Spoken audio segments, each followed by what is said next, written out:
Hello and welcome to the Plant Paradigm Podcast, where we have inspiring conversations with amazing people from all around the world and look for ways to create a clean, green and sustainable future for us, the planet and all beings. I'm your host, Tom Simak, an athlete and fellow plant eater who strives to optimize every living ecosystem, passionate about looking after this beautiful floating rock we call home and all the lovely creatures that dwell among it. Next to me, I have my beautiful co-host, Shana Harrington, joining us for another rendition as we welcome back the monthly Paradigm. How you doing, Shana? I'm pretty good. How are you? I'm doing pretty good. It's been a while since we've had the mics in front of us. Lots of changes. Lots of changes. Last time we probably did an episode was maybe even November. Yeah. It's been a while. So we took a bit of a hiatus, a few new things going on, and there's a lot to be talked about today. A few little news things to catch up, but should we do a personal update first? Okay, go for it. I assume you know where this is going, but obviously we took a nice break. Shana has a new accessory that she now wears generally all the time, which is a ring. So we got engaged, which is awesome. So for those who had seen that, we put it up on Instagram and whatnot, got all the beautiful congratulations. So we took a nice break to be with friends and family over Christmas as well. So it was nice to have some time without much work going on. Speak for yourself. Yeah. You've been working a lot, but Yeah. I not so much. But it was nice to have that break. And you know, it's a good reminder. You work, there's people like yourself that work too much. Because Too much. because Not anymore. I mean, in the month that we took off, like November, you had worked over 200 hours or something like that, which is why we hadn't been doing much posting, just recovering from the drive from Port Douglas, which is pretty much top of Australia in Queensland, all the way down to Melbourne, which is pretty much the bottom besides the island of Tasmania. Which we're attending next week. Yeah, so we're filming this 2 days before we actually ship off down to Tassie. Ship off down. Literally, because we're going on a boat. Yeah. And so we'll spend 5 weeks there just to kind of explore the nature around and get back to van life. We've been in a house for the past 2 months and we're ready to get back on the road. Absolutely. Yeah. I'm ready. Ready? And how are your squats going? Squats are good. Come to the very drastic realization that I don't know whether or not I'll do it now, because every time I squat, my knee actually cracks. Well, you had a skateboarding accident once upon a time. Yeah, when I forgot how old I was, I think like 19. I knew. Oh yeah, maybe later. So Everything happens when you're 19. Everything happens when I'm 19. Because you do a lot when you're young. And I just stacked and I tore a few ligaments and broke a few, had some minor fractures in my patella and around there. So ever since then, my knee hasn't been 100%. And I didn't really think about that going into this challenge. So when I'm doing workouts, whether it's 500 squats, 1,000 squats, or even 10 squats, every single squat is accompanied with a crack.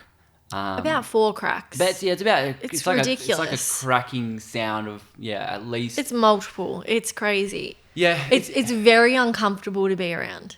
Yeah, it sounds painful. I don't have any pain.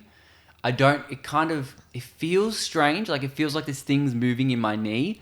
So that's actually quite a downer for me, because I was really excited to, and I might still go for the record. There has to be some real rehabilitation that has to get done. But you're also not loving doing the squats.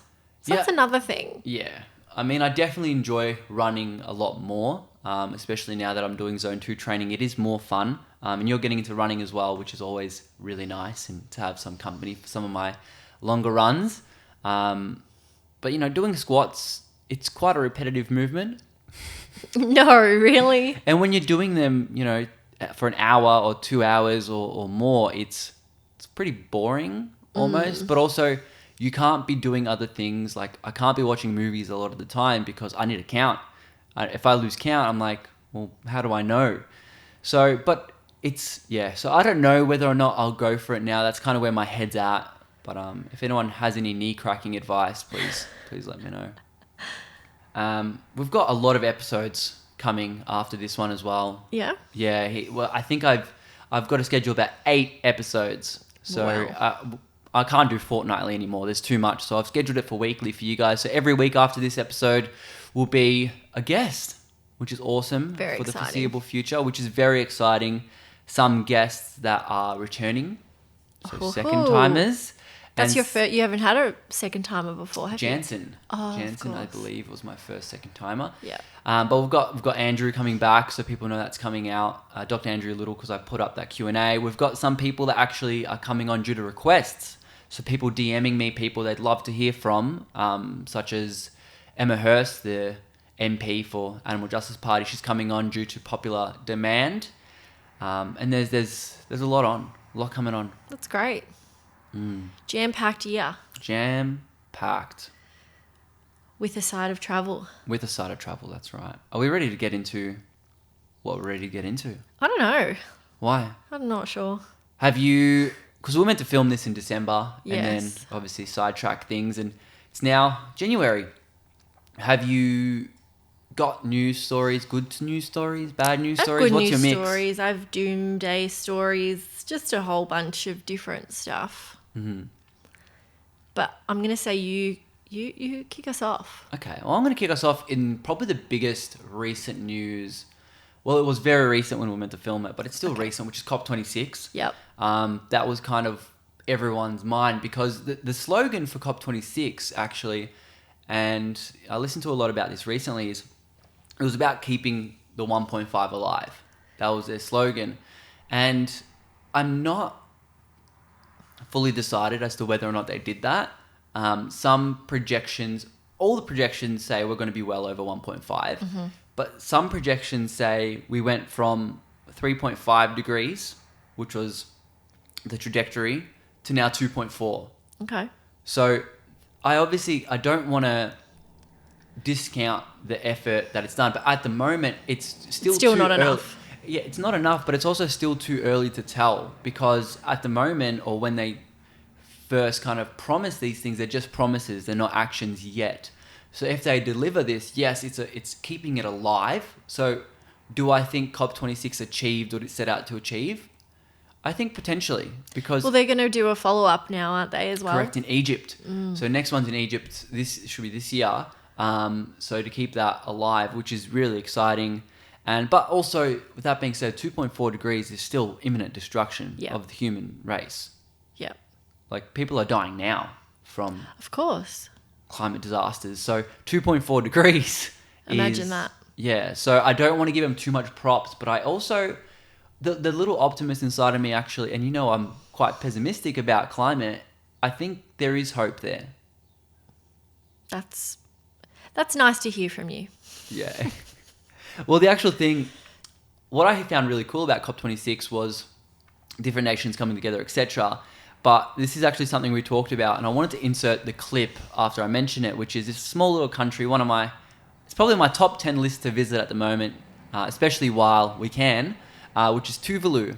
I really like Tuvalu. Their culture is very cool. The island is just insanely beautiful, and recently they had some pretty horrific... Was it them that were affected by the floods due to a volcanic eruption? I'm not sure, actually. Yeah, so it's this essentially beautiful island in the South Pacific, and their minister, Simon Kofe, which I think is how you pronounce that, gave a speech knee-deep in water. And then the point of that was actually because where he was standing used to be dry land. So he gave this speech, and I'll insert it here. In Tuvalu, we are living the realities of climate change, sea level rise, as you stand watching me today at COP26. We cannot wait for speeches when the sea is rising around us all the time. Climate mobility must come to the forefront. We must take bold, alternative action today to secure tomorrow. Faftailasi, Tuvalu Modetua.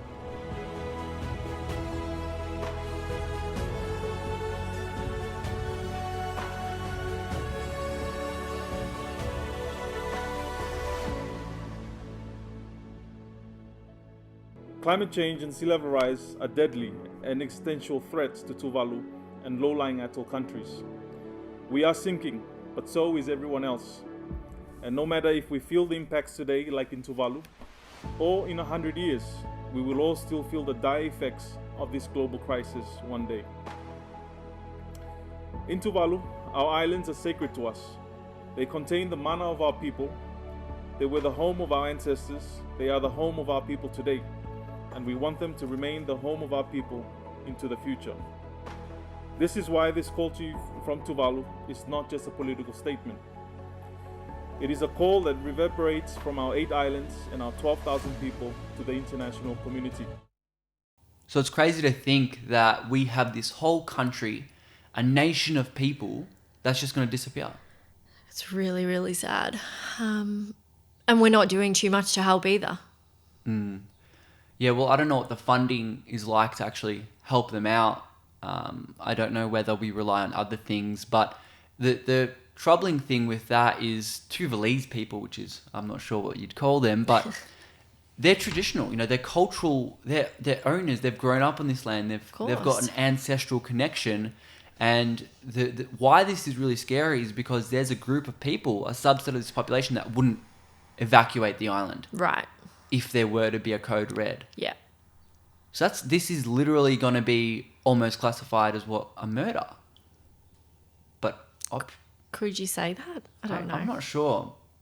But I think there's merit to have that conversation if now we've got the warning and nothing gets done about it. I think we've been seeing the signs since the 50s and nothing's been getting done about it. So yeah, that's pretty scary. So let's visit Tuvalu while we can. That's a really morbid thing to say. But also there's lots of islands that are at risk of this. Fiji, pretty much all the islands in the South Pacific. And even the coastlines of America and Australia. True. Australia's had a few islands disappear. Have we? Actually, the first marsupial to ever go extinct was in Australia. The ringtail molasses, I believe it was called, and it actually lived on a small island on the northern coast of Queensland, and it was purely indigenous to this island, and it actually got engulfed by water and the species didn't survive. That's so sad. Very sad. So we've actually had climate-related extinctions. Oh, no doubt about that. That's my good news story to start. Would you like to follow up with something, Sean? No, I think mine's even worse. Okay. But it's probably related. Okay, hit us. So a related topic to what you were just talking about. Yes. Scientists have discovered disturbing and alarming signs in one of the glaciers in Antarctica. Mm-hmm.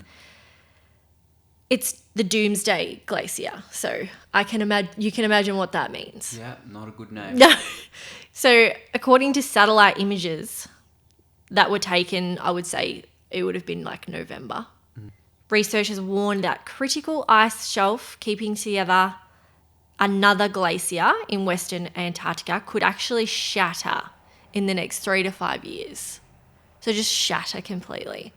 So of course, we're not talking these glaciers are just a thin layer of ice. This is thick ice. So you can imagine once that melts into the water, into the ocean, that might be when Tuvalu are in a lot of trouble. Yeah, that is quite scary because, it's actually fascinating, kind of riffing off that topic. The satellite images are incredibly useful because they document the deforestation in certain nations. They document the land masses changing, water masses changing. And there's one that's particularly relating to that is Antarctica always melts. Every summer it melts, every winter it freezes up. Yeah. And there's, satellite images of just every time like a harmonica going in and out, but slowly going more in and more in and more in. Yep. So it's not super new news, I think, for veteran listeners, but it is definitely something that we need to pay attention to because... Well, the size of this glacier in particular is the size of Great Britain. Whoa, that is a big glacier. When I'm talking about this ice shattering, and they expect it to shatter like a car windscreen. How strange. That is actually what I pictured. Really? But I didn't know how, because I'm hearing the word shattering. And then I'm like, I picture like someone hitting a hammer with a glass door or something and just... Yeah.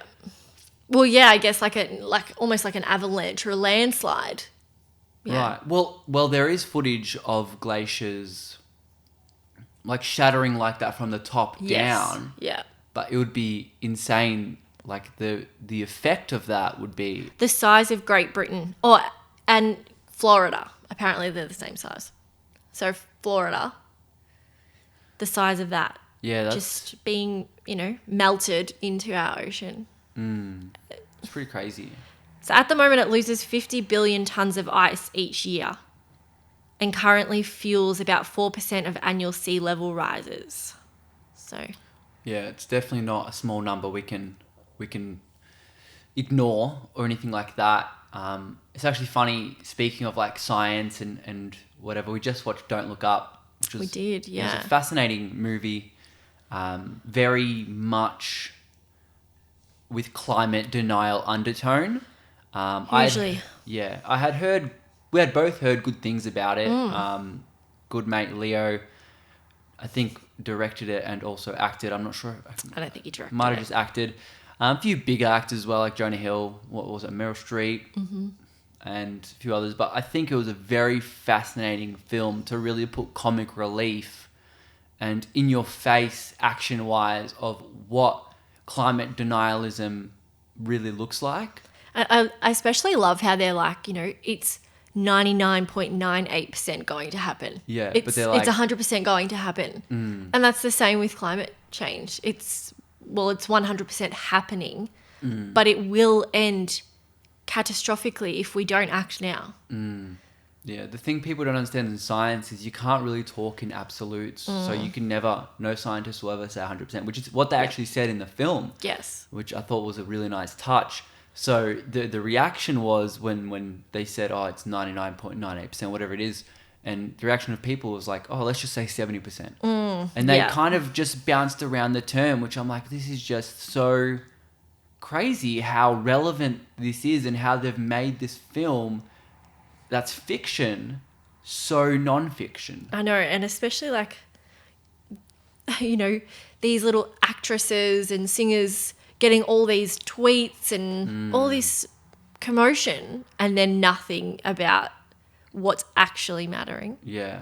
What's the real pressing issues of Yeah. society? It's so funny how these things make news, Yeah. but they're just so useless. Yeah.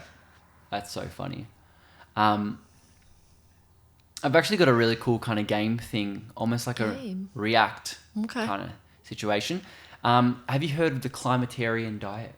No, You probably, like most people, like me, before I read this article. tell me. So there's this article published by some influencer, I've forgotten her name, might have written down here somewhere, and she kind of talks about the Climatarian diet, this concept. Like, she wants to be eco-friendly, she doesn't want to be labelled a vegan, so what is the best resource? And they start at the beginning kind of looking at sustainable nutrition, and they look at these like balanced diets, and they say that to reduce your carbon footprint by 90%, you would have to eat pasta, peas, fried onions, brassicas, sesame seeds, dry whole grain breakfast cereals, and sweets. That's it. So this is what they riffed on. They riffed on this completely reductionist diet, and they go on to say this is completely unsustainable because it's not appealing. So how can we make a climate diet appealing? So that was their concept, which I found was fine. So that's a neutral diet, as in no Yes. emissions or anything. Is that Yeah, what you're saying? 90% reduction in your carbon footprint. So like very almost neutral, like Yep. very limited.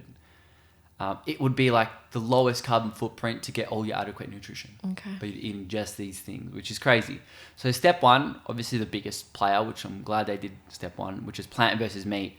So they quote a bunch of studies saying how much better plants are for the environment. And then the author goes on to saying she's mostly plant-based, but she has dairy cheeses because, and quote, vegan mozzarella makes me miserable, unquote. And she has eggs from her backyard hens. What do you think of that? Which part? Well, I suppose she's my first thought when I read that was, it's like you want to be eco-friendly, but it's like I get that vegan mozzarella isn't great, but there are some good options. But also, it sucks that the one thing you're actually not, yeah, you're still consuming of animal product has such a high environmental impact. All I think of is like vegan mozzarella makes me miserable, but what about the cows? Like I just look straight to a dairy farm and think, I think they're a little bit more miserable than me without cheese. Yeah. It is. Look, I don't even think of that, but you're right. It is. I feel. But obviously they're not talking about Yeah, they're ethical. not talking about They're not ethics talking right about. now. Correct. But that's just where my head went straight away. Like, but I guess people don't. People see these cows on these lovely green meadows, and they're like, "Oh, they're having such a good life." That's not what No. reality that's not what it is. Yeah. So yeah, that's just where my head went. Well, Especially the word miserable, because that's what I feel when I see those cows. Like, Yeah, well, that's a really good point because you're right. Like health isn't one thing. You can't be healthy on a sick planet, and sick planet meaning the environmental degradation of dairy, but also how these cows are feeling, how they're taken from their mothers, etc., which is something we definitely can't discount. So, yeah, I find that that's actually really interesting. I didn't even pick up on that, so that's a good thought. So step 2 was eat seasonal produce. which we're trying to do more of, aren't we? Yeah, correct. So this is fine. It makes perfect sense to me. Obviously, in Australia, we're very privileged. We have hot and cold at the same time sometimes. So we can get access to seasonal fruit and veg most of the year. But sometimes you got to think this could be from Mexico. Yes. It might not actually just be from Queensland. It might be from Malta. Like, it could be from anywhere. Yeah, correct. I think the grown in Australia sticker definitely needs more Yeah, of a in-your-face kind of appeal. definitely. But I think, totally fine with that. Obviously, there are charts like what's in season, and we took a photo of one, which did. is quite interesting. But you can find one online based on your local city. So I actually had no problem with that step at all. Step 3 as well, I had no issue with. It's to stay local. That means local market, local produce. Which we also try to do Yeah. as much as possible. Yeah, you want to support farmers, people in your area. Yeah.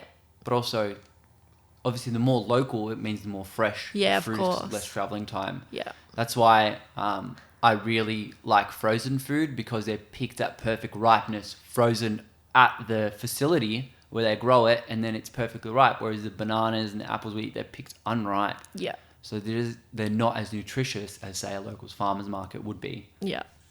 Step 4 is to address food waste. Adjust food waste? What'd you say? Address it. Address food waste. Address food waste was the actual title of the step. Obviously a huge topic. That's great, yeah. Yeah, huge topic, and I love that they added it in. It's important to note that over 50% of food waste happens at home, Yeah. which obviously to me is great news because that's fully in your control, which is awesome. And one of the things I really like they added is that far too many people don't understand the difference between a best before and a use by. Yeah. True. True. Yeah. Best before, obviously, you can still eat after the day, Yeah. but obviously look for things like mold and smell. Smells. Yeah. Cheese is a hard one because you're like, oh, it always smells kind of weird. Yeah. Even with use bys, if it's like a day or two, I'm like, oh, yeah, it's still okay. I still give it the smell test, the sniff test. Yeah. Step 5 is eating out, which they mention having a general English breakfast is okay climate-wise, but they essentially say when you're eating out, it creates more of a climate impact than eating in. I wonder how that would be. What was their reasoning for that? They had a few studies saying it was kind of limited, but really it's just from like ordering bigger portions than necessary a lot of the time. But I think they were it wasn't a big deal. Right. I don't think. So, I mean, if we're looking at 50% of the food waste created in home, we're thinking a lot of the vast majority is out, and you can't really control that. So I think that's where Yeah. they You're were not going to at. overeat just so there's not food waste. Correct. So, yeah, I thought that was a bit of an okay point, but not fantastic. And then step 6 is the food you buy in supermarkets. That was the title there. So this is a hard one because we don't really know each brand and what their footprint is. So that's where they were kind of going with that. So there's apps like you and I know that you can scan the barcode and you can give the food a score, and then you work out the emissions of your trolley. I think this should sit. Personally, I think this should sit with NGOs more than individuals, because who's gonna add an extra half an hour to an hour of their shopping experience scanning stuff? Yeah, you probably wouldn't be doing it in the shop. You'd be doing it after. And then maybe, well, it'd be good if the app had like, here's your other alternative that would have a lower emission. Yeah. But at the same time, you know, you risk putting that power in the hands of the brands that can do like climate friendly beef and etc. And step 7 is treating yourself. Ooh. I know. So she kind of goes on to say that she's not perfect and won't ever be. It's clear much of the responsibility does not lie with consumers, and yet making manageable changes such as limiting waste and trashy plant-based convenience food does help me feel less helpless. So is what she said. So she just kind of said, don't be too hard on yourself. Yeah. Which is fine. I get that. I wouldn't be... We make bad choices sometimes in regards to the climate. Not that we Definitely. eat animal products or anything, but sometimes we buy a food, then find out it's not climate friendly, or the brand's Or bad. we have plastic. Or, Yeah, or this product is only available in plastic, and it's like, what, you know, we're trying to live so differently in a world that's not created to match our morals. Yeah. So overall, I thought the article was good, but I think she just put a little bit too much stress on meat in the article, and saying that, like, yes, go to your local abattoir and etc. Like, I get it. It's okay to be 80% plant-based or whatever that number is for you. But I don't think you can convince yourself or anyone that that is climate friendly. Like, it's okay to say, hey, I eat 80% plant-based because that is what is manageable for me right now. Whatever, that's you. But you can't say, I eat 80% plant-based and 20% of meat I eat are climate friendly. I think It's that's... not. Yeah, just be honest with yourself. Yeah, don't lie to yourself. Do you want to take on the next story? The world's oldest woman, Oh, yes. oldest person, 124, died last year. No, is this the lady in the Philippines? I don't have a picture of her right now. You don't have a picture of her? No. Oh. That's old. It is old. Her family claim that her secret was a diet rich in vegetables. Who would have thought? Who would have Blows thought? my mind. That is just not congruent with any of my beliefs. Specifically, it was the produce that she grew herself. Oh, really? Cool. Yeah. So awesome. her and her family, and they didn't use any pesticides. Okay. So another little tip there. Yeah. Wash your veggies and try and buy organic. Definitely. She specifically enjoyed sweet potato, okra, pumpkin, and eggplant, Nice. as well as oatmeal.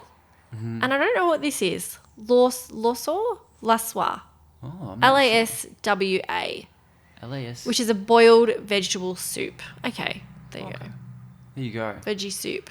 Yeah, I think, you know, back to our point earlier of growing the produce yourself, that point in that climatarian diet, the local produce, they're picking at full ripeness. Like, we in the Yeah. backyard here, there's curly kale, there's tomatoes, there's strawberries, and it's like right at that peak ripeness. We pick it, eat it, and it's a game changer. Yeah, so delicious as well. So anyone who has the opportunity, growing your own food is just... And not spraying it with chemicals. Yeah. And, like, we ate kale that had little caterpillar holes in it, didn't we? Yeah, and that was really cute. But you know what's so fascinating as well on the topic of growing your own veggies is we have like the compost bin at the back, and we leave the lid open. So birds every morning, they come in and they have a bit of a feed around, and they talk about, and it's sometimes they talk about.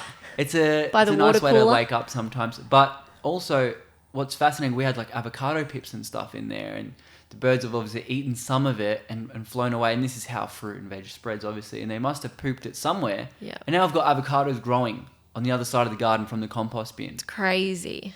Like, that is just, to my How mind, cool is that? it's really cool. We had pumpkin as well. Yeah, pumpkin. We didn't plant pumpkin. No, no, we didn't. And there was a random chili tree growing somewhere. Yeah. It's a jungle. Like, it's a very small, modest backyard. Yes. But it's a jungle. But that poor bird that ate the chili and Oh. pooped it somewhere else. Oh my gosh. It's not natural. Yeah. No, but it's fascinating how that works so naturally. Like, it's such a beautiful process. And now the garden is a little bit chaotic. Yeah. But it's beautifully chaotic. Yeah. Well, more tips. She didn't eat any pork and she consumed really small amounts of other meat. Yeah. She didn't drink any alcohol. Go on. She was born in 1897. Shut up. Oh my 1897. God. How funny. But I dove a little deeper. Yeah.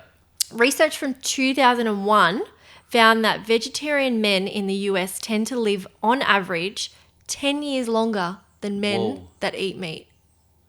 I wonder if that closes the men and female gap between women always live longer. Yeah, but then if you find a vegetarian woman, yeah. is she just going to live like Yeah, this like you're study? definitely going to outlive me. That's a Well, I given. don't know. I'm 5 years older than you. Yeah, but this And you've been plant-based thing vegetarian longer changes than the me. game. No, it's not. Like you said, I've eaten plants longer than you, but it's not actually Oh. how that works. Sorry, I did write here. For women, ditching meat appeared to add another 6 years to their lives. So women get So we 10. might actually... No, men No, get men get 10, 10. women get 6. So we might actually be all right. balance out. Yeah, that's funny. No, but my point earlier, like you said, even though I've been vegan longer or plant-based longer, that actually does not matter Yeah, right. because Well, I'm sure it matters to a certain degree. very small amount. Your body is incredibly intelligent and Yes. surviving and thriving. Well, what was that documentary that we watched? And they were on all these pills and they were like, did not have quality of life, and then they went vegan. What doco was I that? think it was the one Is that on. What the Health? Yeah, What the Health? Might have been What the Health. Yeah, it was. Yeah, all of a sudden they're walking without their Seriously. walker, like It doesn't no matter. blood pressure tablets, like after a month, I think it was. Yeah, you can make the change whenever. It's like your whole microbiome changes within a week or two. and Yes. that's your body is just efficient at. If you give your body what it needs, it will reward you tenfold. Yeah. So I think just to point that out, it doesn't matter when anyone chooses to make the change, you'll feel immediate impact. Well, as they say, the best time to plant a tree was yesterday. The second best is now. Yeah, So I think that's kind of relatable. yeah, I think that's nice. Yeah, definitely. But yeah, pretty sad that she passed on. But what a life. 124. I That is, know. that's a solid amount of years. She's seen some things. Born in the 1800s. 1800s. I just can't fathom. I've got more news on the no meat front. Helsinki to go no meat. Did you hear that? No. So the Helsinki, I guess, city council or their planning committee, whatever it may be, they've actually stated that the menus of its events, which is events hosted by the city, will consist of seasonal vegetarian food, responsibly sourced local fish, Okay. and fair trade products, and no single-use cutlery. Wow. And instead of dairy milk, all coffees will have oat milk. Wow. So this, no meat at all besides the locally sourced fish. Yep. This is apparently not part of Helsinki's plan to go carbon neutral, which is Okay. fantastic. So Well, it's a it'll huge- definitely help. Yeah, and this is the one. This occurred, I think, after COP26. This news, and I'm like, this is what a huge. Like, one country needs to take that step, and that could be Helsinki. And I haven't, since hearing about it in November, I haven't followed up to see how they're going. But obviously, city events are throughout the year. Yeah. So I'm very excited. I'm very excited for that. I think Yeah, that is that's a really very cool. cool initiative. Yeah. Good on them. Yeah. I have a sad news story, and I actually spoke to you about this because I couldn't keep it in anymore. Oh no. Nearly 180,000 chickens died due to an alarm failure. Do you remember me telling you about this? Yeah. Yep. So this was in New Zealand and the power went out. These chickens passed away of hypothermia and suffocation. So basically what happened was the power went out, so the alarm couldn't go off to advise them the power went out. So it's just a stupid cycle. Like, That's- how I think dumb. people usually have a backup generator. Is that not? Yeah, a thing? I think that's what. I don't know. something must have failed. Someone. Well, no, surely apparently they didn't have it. did. What? Yeah, so they were relying on this alarm that needed electricity, but the power went out, so the alarm couldn't go. Yeah, really, really bad. Yeah, that's pretty sad. But I mean, you can take multiple angles on this. Firstly, there's 180,000 lives that But what a horrible was way spared. to go. But murdered, like a chicken is one of those animals that just suffer from day one. So, like, was that the better alternative to being... I don't know. I don't know. Suffocation and... But also, who's, like, what's... Excuse me, come here. Stop attracting the cat. Go. I've closed the door so you can't leave. You're trapped in here, mate. Go. Oh, I'm going to have to get up and open the door. One moment. Go. Oh, you're you're scared. Okay, go. You're too boisterous. Yeah. No editing on this one. We are genuinely living with cats. Yeah, so that's really, really sad. I mean, from my mind, monetarily first, obviously these chickens are a unit for these. I wonder if they have, farmers. like, insurance. Yeah. That's so weird. So to they would insure get that. paid out on... I don't know, though. Yeah, definitely. I mean, on the topic of kind of animal deaths, did you hear that, like, UK's out... Well, there's this new study that come out that said lobsters and other crustaceans feel pain and Yes. have sentience. So I can't it's- believe this is I know. a new Like, thing. why is this a question? Like, You literally hear them squeal. No, apparently, I don't know how true this is, so I don't want to say it on the record, but I've heard it's actually not them screaming, but it's the air popping in their bodies Okay. or something. I'm not sure. I don't want to think that it's them screaming because that would make me want to cry. Yeah. But I would also, like, no, come on. Like, when we were watching Hell's Kitchen, like, one of the chefs put the lobster in the boiling water and they're like, oh, I'm so sorry. Yeah. And it's like, no one wants to do that. No. That is literally a And I lie. don't see how it's any fresher. Oh, no. Like- That's so... It's horrible. It's pretty horrible, but how has it taken this long? Like, aren't they in the same mammalian group as octopuses? Like, or octopi, I'm not sure what the plural is. But they've also now... But don't they still do that to octopus as well? Well, what they're actually... No, I think octopuses recently got outlawed to be able to kill, but Spain is creating an octopus farm for farmed octopuses, which is insane because they're like the most sentient marine creature there is, or one of the most. Like, they are incredibly intelligent, and they're creating a farm, a slaughter farm, essentially, like a fish farm. It's very So sad. it's strange how humans seem to avoid this direct connection to animal welfare and animal sentience. Like, why do we question that cows or a lobster feels less sentience than a dog or a cat? I don't know. Like, you wouldn't have this cute cat that was running around here, Coco. You wouldn't have less care for him than, say, a cow that's just minding their own business, or a lobster that's just swimming about doing its thing. It's really sad. It's just, it's society and where they've drawn the line. Mm-hmm. But saying that, in China, they don't treat them any different, do they? Don't treat the... Oh, no. Well, yeah, it's how culture changes. Yeah. They eat the dogs Yeah. And cats. and cats. Yeah. Someone that I work with, her cat went missing for like 3 days. Mm-hmm. They found her near a facility where they kill and eat cats in Vietnam. In Vietnam. Yeah, it's a So scary lucky life to she be a found street the dog or cat. cat. Yeah. Because she would have ended up there for sure. That's crazy. Like, and you tell that to anyone who has ever had a pet. They're like, oh, this is just the worst thing I could have ever experienced. But it's just strange how that connection isn't felt otherwise. Yeah. I actually heard something interesting. I think this is actually, this is in Tasmania. I haven't read this since November when I wrote it. But they've created a marketing company, has designed or is designing a black box for Earth. So you know how black Whoa. boxes in the plane, they record Yes. like transmissions, last minute words, etc.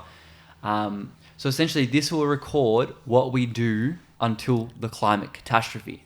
Whoa. Fascinating. So it's, from what I hear, it's an algorithm that essentially saves in tweets related to the topic, saves in governmental action, saves in climate pledges, saves in everything, monitors the carbon in the air, parts per And million. who's going to keep this? Who's going to keep it? It's going to be in this black box. So if human civilization as we know it will become extinct, then someone can recover this black box. Okay, don't do what they did. Yeah. Which is the point. So I found that really interesting. So That's so cool. yeah, so the structure will be about the size of a city bus. It's quite big. Holy cow. Yeah, so it's made of 3-inch thick steel, topped with solar panels. Its interior will be filled with storage drives, and like I said, it will gather the climate-related data and store that. The developers estimate storage will run out in 30 to 50 years. This is all according to ABC. But what I really found interesting was this is run by a marketing company, right?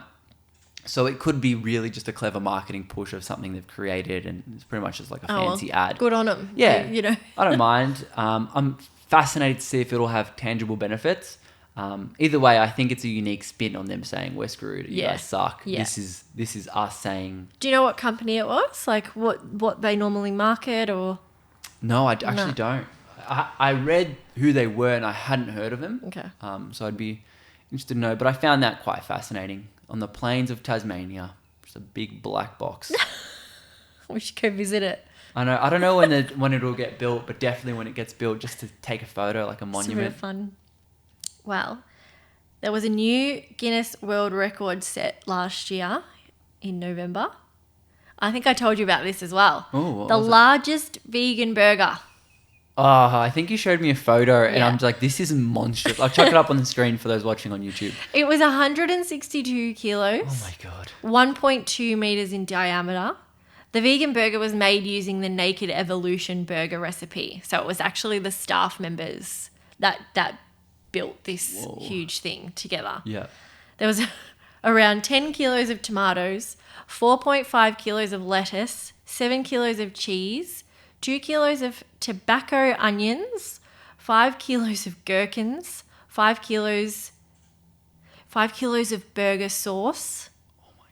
That makes me Ew. sick. Thought you could bathe in that. Yeah, Like, you could literally 5 kilos of burger sauce. My god, this whole thing is just a monster. Like Huge. It'd look and make me feel sick. They could have really doubled that up with another world record. The largest group of people to eat a burger together. well, they originally went for 100 kilos. And they then went 150. overshot by that much, 62.5 kilos Oh my extra. God. The patty took almost 9 hours to cook. So it was a really long day. Wow. And then once the record was verified, they ate it all. I don't know if they ate it all. Oh, and they distributed it to local homeless people. How did they cut that up? I'm not sure. I There's didn't too ask. many questions I have. That's insane. I'd rather Yeah. like a bunch of mini burgers and Yes. then stacked up like a house tower? of cards. Oh, maybe. Is there a... I'm not bothering with that one. I'm sorry. But actually, speaking of world records, there's another vegan that's actually entered the ranks, which is Jocelyn Rivas. Yeah.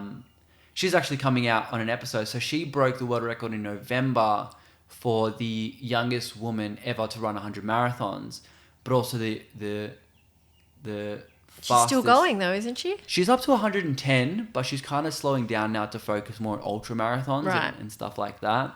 What an achievement. Yeah, and she was also the youngest Latina to run 100 marathons. So, Okay. and she bet that record by 4 years. Whoa. Yeah.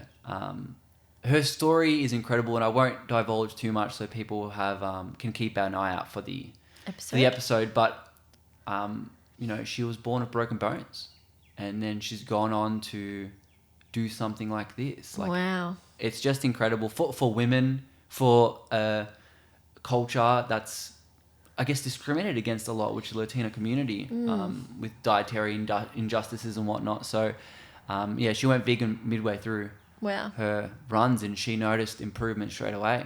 Just her recovery was insane. Yeah, so really stoked to have her on the show, and she did really good. And also, I have another one on the topic of vegan and women. Pro basketball player Diana Taurasi, I don't know how to say her surname, but she was named the Women's National Basketball Association greatest player of all time. Whoa. Yeah, so she's 39. She's been on for 17 years. Wow. She's been playing. That's a long time in any sport. Yeah. Good Like, on her. Yeah, so it's and she's not Is she hiding. retiring? I think she's still going. Oh my gosh. Yeah. Last I saw, she was still going. But I'm stoked to have, it just goes to show, like, one after the other, this Jocelyn story and then Diana's story. It's like the recovery is just such a huge plus. Yeah. It's like people don't realize, like when I talk to people about the squats, they're like, oh, I'll do 1,000 squats, then I'll do a 2-hour run the next day, then I'll do like 1,000 squats, and I don't feel sore at all. People don't realize the potential of the human body if they're not fueling it with the right things. Definitely. Speaking of fueling your body with the wrong things. Oh, how good is that segue? Thank you for that. I appreciate that. My life is over. Why is it over? Pringles apparently are no longer vegan. Oh, I saw this thing and they came out with a statement saying that milk was cheaper. Yes. And it's like, it doesn't, how does that overweigh not being able to get a vegan market? You're just going backwards. I know. I know. How frustrating. Was it in all flavors? Do you know if it's in all No, flavors? I assumed. I also didn't know if it was in all countries. Right. Okay. So I assumed obviously it different was. countries have different subsidies. Yes. So it might not be because in But Europe... it's definitely in the UK. Definitely in the UK. Really, because Europe actually generally have more vegan ingredients than the US because the European Union subsidizes healthier, less processed ingredients. Right. Which is really fascinating why it's the UK, but I suppose how separate is that now because of Brexit? I don't know. True. Very true. Yeah, I'm not sure. Hopefully it doesn't come to Australia. I am hoping. Not that we eat Pringles. No. But I think I've had Pringles 2 or 3 times last year. Like, not very often, but it's a nice... They're so yummy. They are yummy. I'm stoked that Smith's chips are vegan. The salt and vinegar ones? Vinegar Yeah. and etc. Which is... And yeah, that could be because of the subsidy. I don't know. Like, I don't know who in their marketing or analytical research team said, no, we don't want to accommodate vegans. Like, that blows my mind. Why? And it just goes It's to just show... a whole market that it's not that they're choosing not to. They cannot. Well, sorry, they will not. But ridiculous. How... Those damn milk salads. I'm sick of those milk solids. I've never really known what milk solids are though. Like I see them all the time. Is it like when I picture milk solids, I picture curdled milk. Ew. Like I know, but I think it's like they've powdered it down. right, and like soy. I think. Tofu I don't paste. really I know. don't know. Yeah, but it's crazy. Pretty Why don't you want to dumb. be part of something bigger? Have options for this growth. Do companies not see that veganism is a growing trend? Look at the biggest... Well, Veganuary, they had the most sign-ups again this year. How many do you know? No. Oh my God. I believe it. Yeah. I believe it. But everyone is getting onto it, even if it's just a month. People are becoming flexitarian. Yes. People are becoming... I'm hearing more and more, like even in my friendship group and people around me, and obviously because being vegan, people would reach out to me more so and tell me that they're changing their diet. Yeah, it's just happening so much more often. Yeah. It's crazy. Yeah, a lot of things are changing. Like the biggest slaughter company in the world, JBS, is exploring vegan options. Wow. Like that, and a lot of them are. Like you can't get fallen behind. And I have this stat here from JBS when I first wrote it because I made an Instagram post about it because I thought it was disgusting. They slaughter 75,000 cattle, 115,000 pigs, 14 million poultry birds, and 16,000 lambs every day. Every day. Yeah, that New Zealand story was 180,000 chickens, and they slaughter 14 million poultry birds on the daily. So that's the population of Singapore, Denmark, and Finland combined on the daily. Wow. And they just invested $100 million into cultivated meat. I did hear something about that. So the change I'm feeling more and more is inevitable. Yeah. Well, I read something because KFC have brought out the Beyond Chicken or Beyond Fried Chicken. Yeah. They were saying that restaurants have helped save like 700,000 animals. That's crazy. But- well, it's like the stat of how long you've been vegan. It says how much Yes. water you've saved. Yeah. Yeah. But per day, that's an insane amount. Singapore, Denmark, Finland. That's just Yeah. Imagine someone just today just nuked those 3 countries and then just did that every day, inevitably. You'd be the most sadistic. Hitler would be like nothing to you. Yeah, Like, I legit. just don't. Yeah. And I don't want to. Did I just call people like JBS Hitler? I Yeah, don't know. maybe. I'm not sure. But it is a horrifying. quote. Don't quote me. But it's a horrifying number. It is. Yeah. I wanted to give a quick run. I was going to talk more about this in November about Switch for Goods campaign Yes. with Starbucks, which was really cool. But I don't want to talk too much about it since I just interviewed Dotsy the other day. Yes. You have And- to talk about it. yeah. Because I had it on my list too, and I knew you would. Yeah, correct. But just to give people a run through, they made this media campaign around Starbucks saying, you know, this is the Justice Cup, and you bring this in, and you won't get upcharged for dairy, for non-dairy, which is 50 cents. And they made this full campaign, and the people at Switch for Good went into the Starbucks. Did you see the video? No, I They didn't. actually went into the Starbucks with this Justice Cup, and I didn't even know it was a cup. There was a cup involved. They made a cup. They made Yeah. a cup, and they made little cute flyer voucher coupon codes. Yeah. And they gave it to staff like, hey, I saw this coupon code on the table, and it says I'm eligible to get a free upgrade to a plant milk or a no surcharge, and every single one of them accepted. They accepted They it. accepted it, and they left the coupons on the table. One of them gave them a hard time. It was like there for ages, and like, no, we've never had this. Yeah. Some of them were like, oh, we're not a store that's participating in this, or whatever it was. And I'm like, that's crazy how you could just go in and like, I'd be so nervous doing that firstly. So Yeah. huge props to that team. But since then, UK Starbucks is removing the surcharge. No way. Did you hear that? No. Yeah, so UK is fully removing it. I asked Dotsy if it was because of you guys, and they said no. Well, you can never don't, know. They don't know. You She can said never they know. don't know. It probably was. Yeah. That's a lot of publicity. They got a lot of publicity, and I don't want to spoil too much, but they had some pushback from like Bloomberg, Business Insider. Really? Like, because they reported based on their story. And I'm like, freaking, I'm glad they did, because that's shitty journalism. Yeah, it is. If you read one thing, oh, boom, I'm just going to pump this out real Yeah. quick. And then you realize, oh, wait, this is Fake. Yeah. And then you've now committed to fake news. And the only reason they would know it was fake is because they came out and said, lol, jokes. Otherwise, they wouldn't know. Actually, Starbucks contacted Bloomberg Business Insider on these Did ones they? 4 hours after it was published, saying, hey, this is not true. But Starbucks haven't contacted Switch for Good. So, I found that really, really fascinating. And for anyone interested in, I think it's going to be a fantastic episode.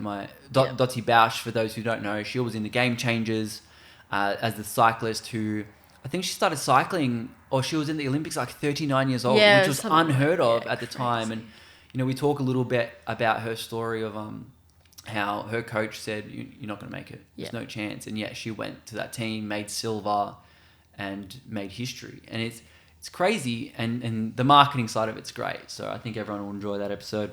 Well, more on plant milk. Something I read that was really interesting on Veganuary's Instagram. Cow's milk is not a health food. It is designed to turn a 50-pound calf into a 300-pound cow in 6 months. Yeah. You just like let that sink in. But we've been told it's a health food our whole life.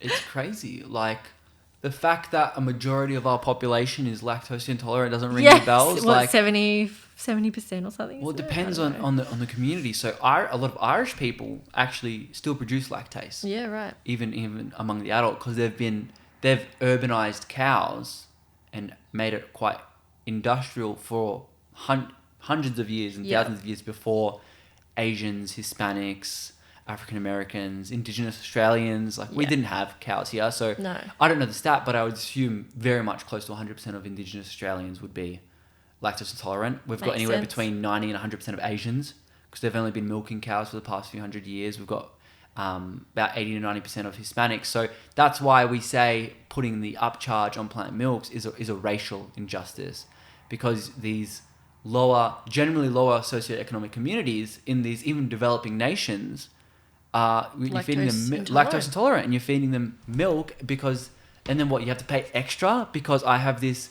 dietary need that I Yeah. can't produce it because the government subsidizes dairy. So it's like this horrific loop. And that's like the really brief explainer. If anyone's heard someone say dairy is dietary injustice or racial injustice, that's why it is because most people who are lactose intolerant are people of color. Insane. Yeah. But it's crazy how much milk we really drink at all. Like, a lot of people drink a lot of milk. Yeah. Like, My family do. yeah, it's crazy. And you're like, that is so much, like, fat. Yeah. It just not even looking at the cholesterol or the IGF-1, which is a human growth hormone. It's a lot of stuff. And it's sad that it tastes good. You know, it's really quite... I think it's debatable though, isn't it? Yeah, I mean, I never really loved it. I liked it in my cereal. Yeah, Then it you know, turned but- chocolate, you know? Yeah, Cocoa Pops. Cocoa Pops are vegan. Thanks for that. You're Fun welcome. fact. Yeah, fun fact. But I don't support Kellogg's, so it's like, Yeah. their founder is not. Yeah. Anyway. Next time. Do you have any other stories for us? Well, I was just going to say that we watched a couple of docos. Burning, Yeah, I had Burning on the list to actually talk about. which it's an Australian documentary on how the bushfires are worse and worse every year. Yeah. And the reason is climate change, in short, Yeah. isn't it? Yeah. And it was also about what our government's doing Yeah. about it, Which is nothing. which is nothing. Yeah, it had a lot of cameos from our good mate Scott from marketing. Yeah, ScoMo. Beard. ScoMo, who is the Prime Minister of Australia. He is very right-winged, and unfortunately his pockets are very deep into the lobbyists. So Oil and gas and oil, coal. gas, Can't live coal. without it, Yeah, apparently. so he brought a lump of coal into Parliament, and he's kind of gone on quotes saying things like, electric cars won't enter weekend, they won't be able to tow your trailer, and all these absurd things, which I've made TikToks about recently, not TikToks, Instagram Reels about recently to kind of expose that a little bit. But yeah, the documentary I actually think was fantastic. I think it's on Yeah, it Amazon was. Prime. Yeah, Yeah. it was really good.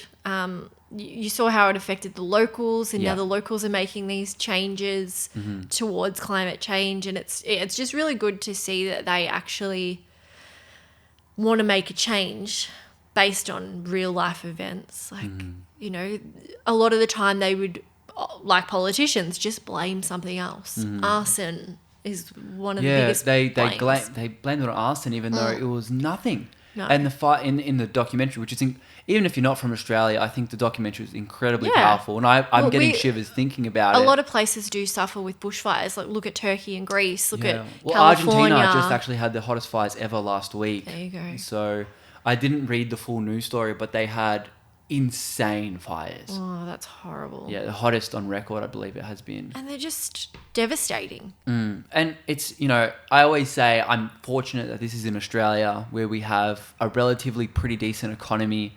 You know, Argentina, Turkey, you know, they don't have a booming economy. Yeah. Yeah.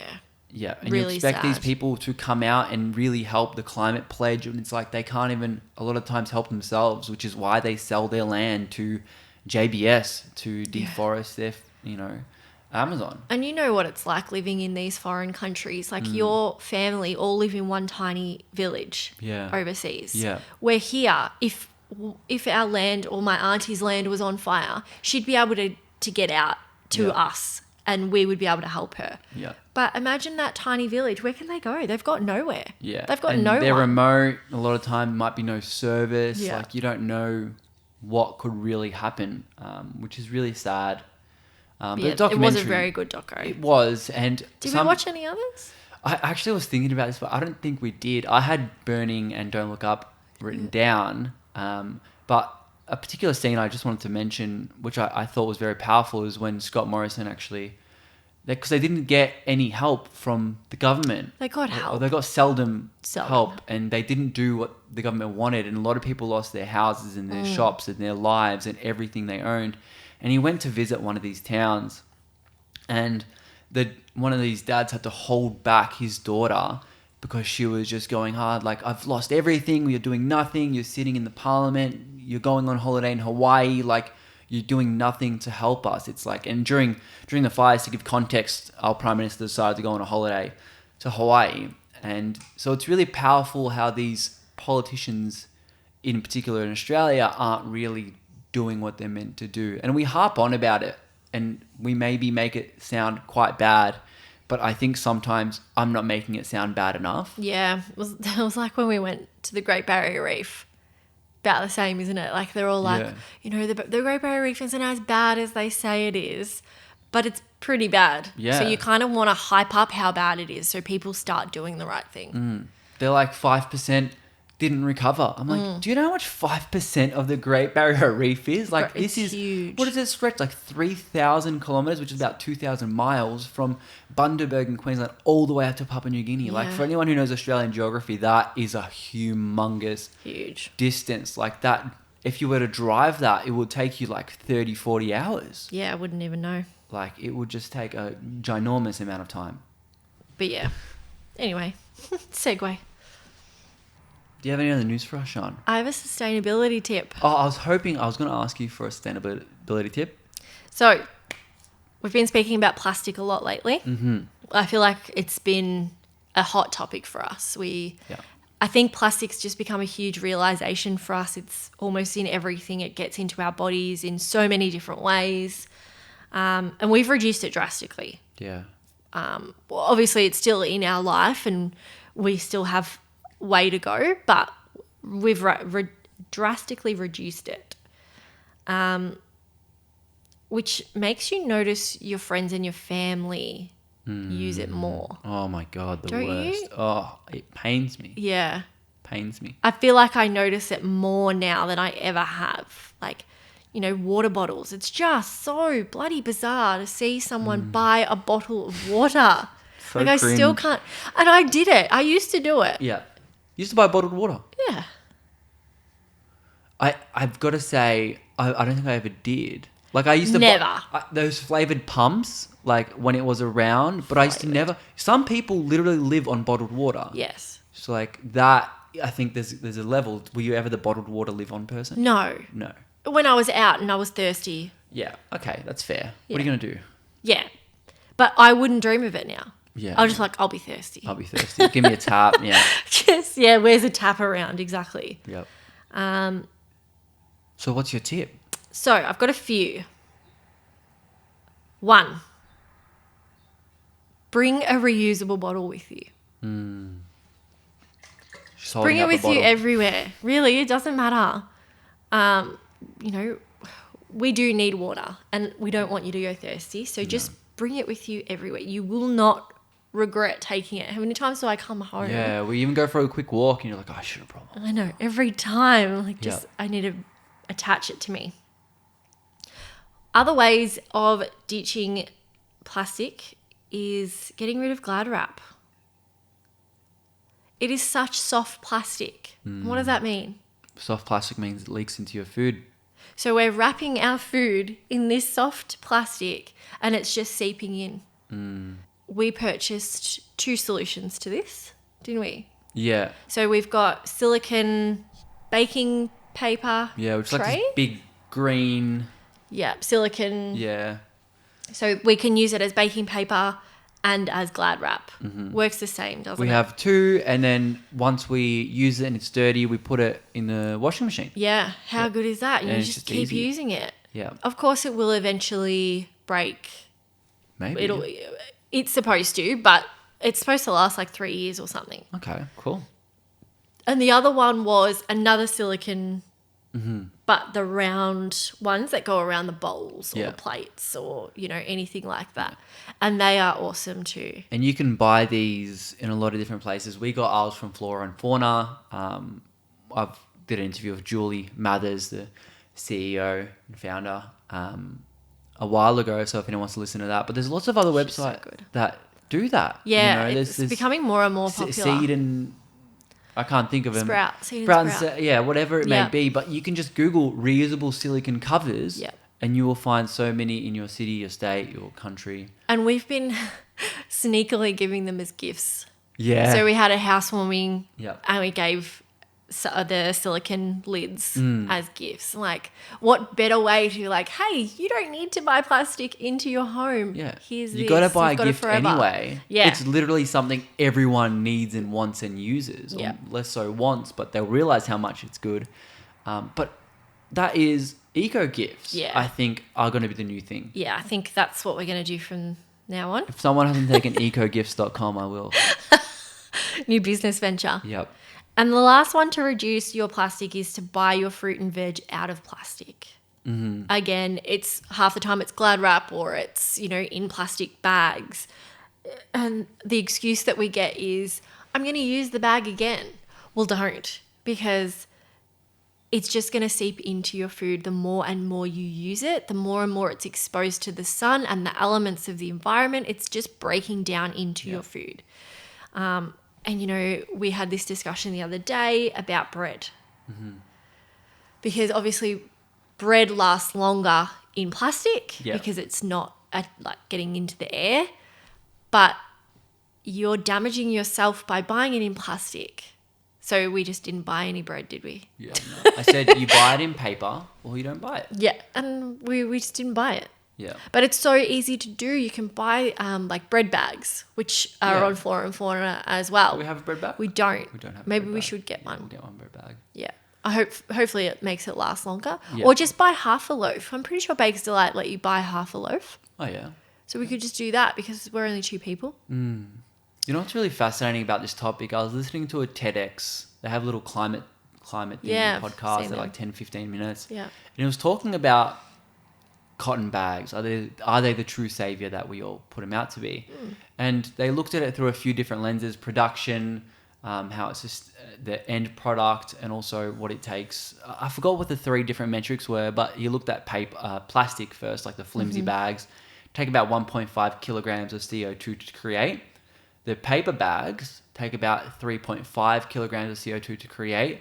And the cotton tote bags take about 180 kilograms of CO2 to create. Yeah. And so they worked backwards after working out those metrics, saying, okay, so for a paper bag to be better than a flimsy plastic bag, you have to use it 3 times. Okay. Once you use it 3 times, it's better then. But it's like the problem on the consumer side of things is it's paper, it'll tear. Yeah. However, the paper biodegrades within 90 days. Yes. And it's recyclable. And it's recyclable, that's correct. Whereas the plastic bag will never. Yeah. So he's saying the best possible solution, actually, in this case, if we were to just look mathematically, is to buy those plastic bags that they have at the shops Plastic that are bags. very durable. Which one? So like the Coles bag we have and the Woolies ones that The are... one that you broke yesterday? The one that the one that I tore yesterday. Correct. He's like, they're technically the most sustainable bag because they can last forever. Well, they don't last forever. They're less durable, Yes. which is a problem, which was my critique But they are, of the they episode. are durable. I Yes. understand what he's saying. Like, if personally, you would have to use a cotton tote bag about 150 times for it to be worth it. Yeah. I don't see a problem with that. Most people go shopping once a week, or you go twice, 2 times. It might take a year or 2 for you to offset the carbon. Yeah. What I think was important and where my mind went during that conversation is to not buy it if you don't need it. Yes. So yeah, don't definitely. purchase. Oh, shit, I forgot my bags. I'll just buy another one. Correct. So that's not good. It's like you're better off buying a really crappy brand of clothing once a year than buying multiple times of sustainable brands of the newest thing. Even though they're sustainable and they might be organic and they're ethical, it doesn't if you matter. don't need Everything produces carbon. If you don't need it, don't get it. Yeah. So I think that the point of it was consumerism. I just thought it was interesting that there's different levels. Like, yes, I get the cotton tote, and we use a cotton tote. I personally think they're better. Yep. Much. I don't see that, like, unless I lose it, I don't see it breaking. Yeah. I don't overfill it so it's not stretching. But even if it did, you could just sew it back. Yeah. It's cotton. Yeah. That's right. But that's the problem. That's not what everyone's doing. Yeah, Everyone they sees dispose that it. hole and they go, oh, it goes in the bin. Correct. Yeah. So I found that really fascinating, just to add on to your sustainable tip. Thanks. Thank you for your sustainable tip. Do you have any good news stories? I don't have any other stories. I'm out of stories. I have some good news Do stories. you? Please bless us with your good news stories. Maybe I have too many. Let me just find one. Find your favourite one. I got 2. Okay. France will ban plastic packaging for nearly all fruit and veg from January 2022. That's now. Yes. That's awesome news. It's not 2030 like you always hear. Yeah, I always gripe on the 2030s. And that's specifically to reduce their plastic waste. That's awesome. It is estimated that this will prevent more than 1 billion items of unnecessary packaging each year. 1 billion. That's unfathomable.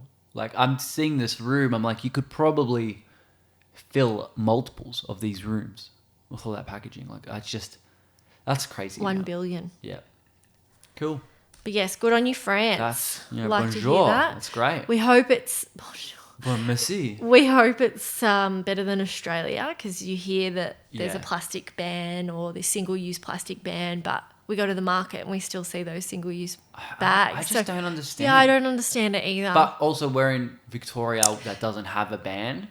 yeah, I don't know, do we? Yeah, Queensland no, did. Victoria, NSW, ACT, they don't have bans, and even NT needs some work. But Tassie is pretty good. South Australia, I think, is leading the way. Yeah, in I think terms they of- were the first ones, or Yeah. WA. Anyway, speaking of bans, Yes, Expedia bans all dolphin captive fantastic. and whale shows from being sold on their platform.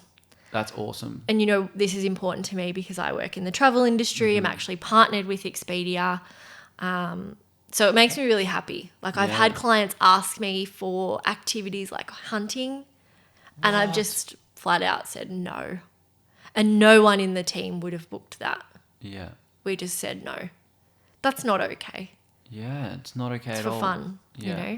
So yeah, it's really nice to see that. And speaking of, and this will be the last one. Yeah. Did you hear that horse riding is set to be scrapped from the Olympics? I did hear that. I don't know what it's going to be replaced with, or if there's not going to be be. some sort of replacement with. I actually don't know. It might not be. Like, are all these athletes then just going to lose? I don't know if I'd call them athletes, but Well, don't offend anyone. yeah, I don't know. But are they going to just lose their potential? Because at the end of the day, like, I get the horses get the brunt of it, but that's still their career. Yeah. No, I think it's just find something new. Cool. So a meeting was held for a vote to Yeah. remove it from the games. I think the meeting happened after a German coach got sent home from Tokyo for hitting one of the That horses. was the hitting horse thing. Yeah, I yeah. saw that, and So I that went think- super viral. Yeah, I think that's how this whole came glad. about. Yeah. So that poor horse, but also thank you Yeah, that for horse taking took a the brunt. bullet, yeah. So I think we'll still see it in the Paris Olympics in 2024. Yeah. Okay. But after that, which would be Brisbane, Yeah. it won't be. Cool. Yeah. So I thought that was that pretty is good news. Maybe they can switch the roles since horse riding's not allowed. They can ride the humans. See how they like it. I don't know how that would work. Just incredibly uncomfortable is how that would work. So that is all for today's episode, I believe. Yeah. We're going to head out for 5 weeks, enjoy Tasmania, visit some amazing places. There's some awesome vegan food in Hobart.